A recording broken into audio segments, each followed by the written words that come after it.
I'm Tom, and I'm a bit late to the party, but we have seen Amanda Serrano versus Katie Taylor 3 live on Netflix, and that is a huge event. That was history in the making, and that was truly something special.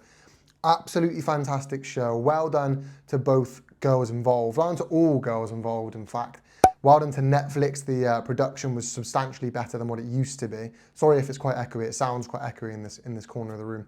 So maybe I'll move that for next time, but for now, I've got to make do with what I've got. And well done to both girls. As I say, Netflix seemed to really up their productions after the Jake Paul fight. It was always going to be the case for Jake Paul, just the sheer traffic on the internet going straight towards that one specific URL, that one specific fight was always going to be difficult.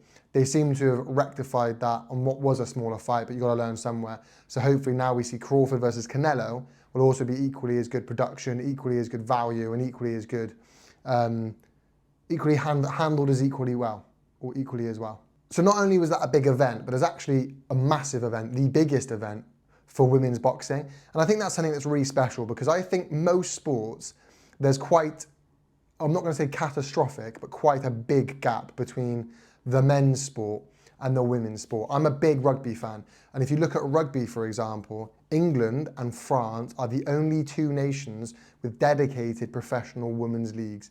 That's wild when you consider how big a global sport rugby is. How many nations across the world have professional men's leagues, whilst only France and England can piece together a professional women's league.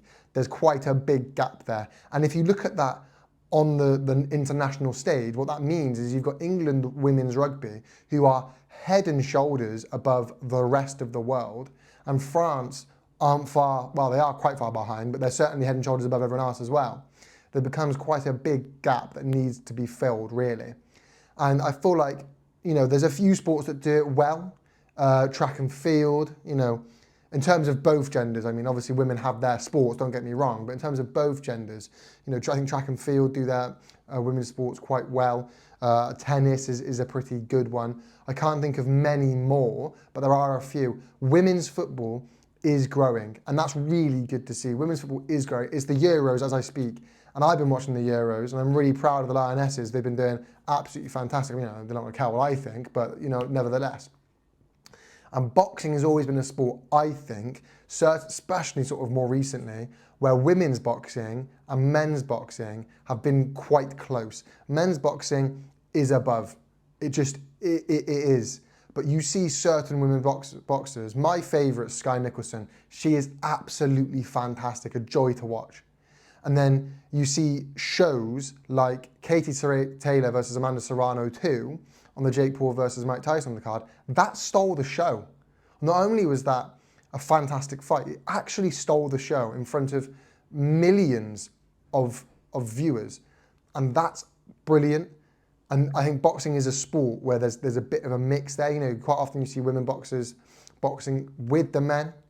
And what finally you've seen a women-only card, which is a long time coming. And that's brilliant for boxing, especially women's boxing.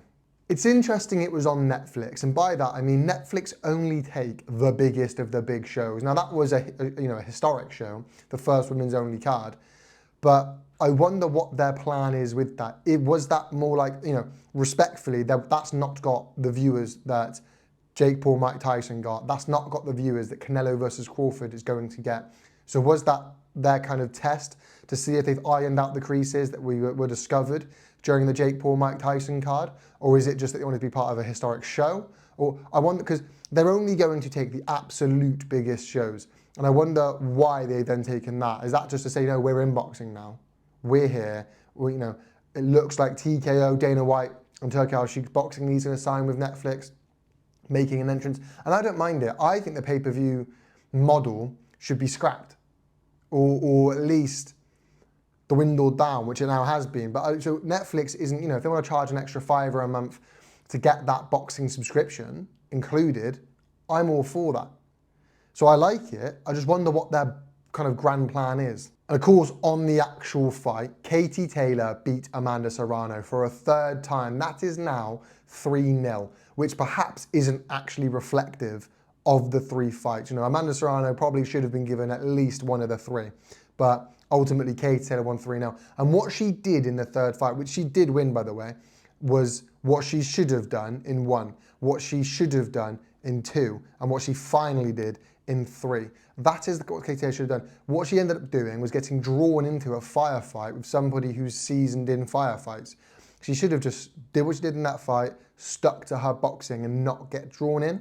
And then we see that Katie Taylor is the better boxer and Katie Taylor should win, but she gets drawn in and it makes it a much more entertaining but a much closer fight. So I'm glad to see, in that sense, the end to the saga. 3-0 isn't reflective of the fight. It's not quite fair on Amanda Serrano, I feel. But ultimately, Katie Taylor deserved to come out on top over the course of the 3 fights. Well done to both girls, as I say. Well done to Amanda Serrano. Takes defeat graciously, not crime robbery, nothing like that. Just well done. They both made history. Their names cemented now. Katie Taylor really should retire. I said this after the first fight, then again after the second, and definitely now. She's done everything. She's got 1 loss, which she avenged. She's got, the amateur background. She's done what she did for women's boxing in the amateurs and professional game is incredible. She's beaten everyone she's come up against. She's beaten Amanda Serrano. She is the greatest woman of all time. And I don't even think it's that close. Clarissa Shields might have a thing to say, but bottom line is Clarissa Shields has fought no one of real note. Katie Taylor's fought a lot of people of note. And for me, that makes her the greatest woman of all time. She just needs to retire, enjoy it. Her whole boxing career has been fantastic. Retire, relish in it.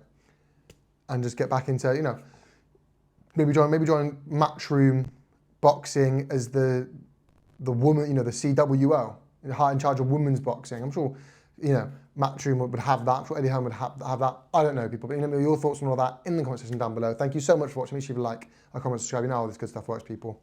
Peace.